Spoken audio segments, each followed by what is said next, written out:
IGP বেনজির আহমেদ উনি আমাদের এখানে একটা রিসোর্ট করেন। এই রিসোর্ট করার সময় আমরা যারা আশেপাশের সর্বসাধারণ আছি, আমাদের জমি জমা এগুলো জোরপূর্বক বালি ভরাট করে অবৈধভাবে এলজিডির রাস্তায় বেড়া দিয়ে আমাদের জায়গায় যাতায়াত করতে পারিনি এতদিন পর্যন্ত। এখনও সেভাবে গেট করা আছে, প্লাস বেড়া দিয়ে আটকাই দিয়েছে।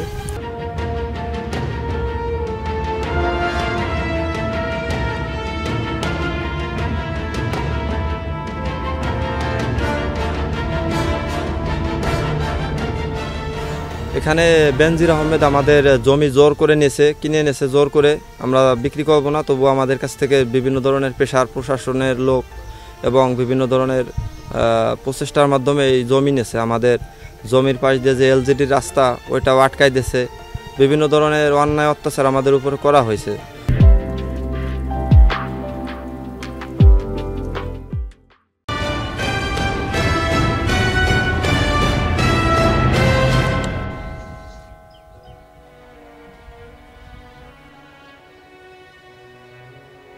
এলো এই দোকানে এলো, আমার দোকান খোলা।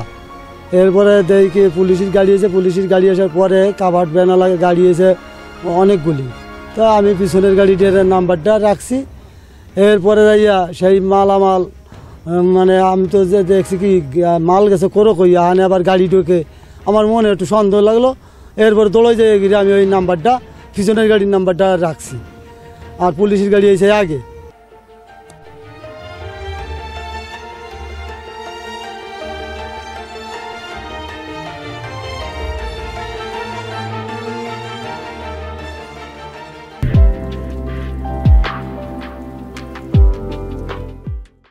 অভিযোগ এসেছে শাবানা ইকো রিসোর্ট এবং ন্যাচারাল পার্কের ভিতরে এলজিডি নির্মিত একটা রাস্তার অংশ বিশেষ উনি অবৈধভাবে দখল করে নিয়েছেন এবং তার পার্কভুক্ত করেছেন, এটাকে গেট দিয়েছেন।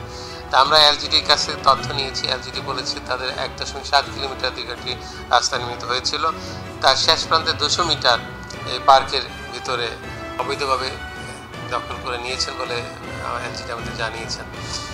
আমরা বিষয়টি আপনারা জানেন, সম্প্রতি দুর্নীতি দমন কমিশন আবেদন প্রেক্ষিতে অনেকগুলি সম্পত্তি ক্রোক করা হয়েছে, অনেকগুলি অ্যাকাউন্ট ফ্রিজ করা হয়েছে। তা আপনারা যেই শাবানা পার্কের কথা বলছেন সেটিও ক্রোকৃত সম্পত্তি। তা আমরা বিষয়টি তদন্ত করে এলজিডির সাথে আলাপ করে আদালতের অনুমতি নিয়ে এই রাস্তাটি উন্মুক্ত করার ব্যবস্থা নেব। ডুমরাসুর বৈরাগীটোল রাস্তাটি 2014 সালে নির্মিত হয়েছে।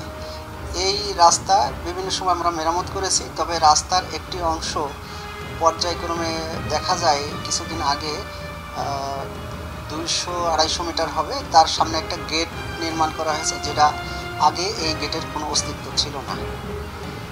এটা এখন পার্কের ভিতরে যাওয়াতে লোকজনের অবাধ চলাচল বন্ধ হয়ে গেছে।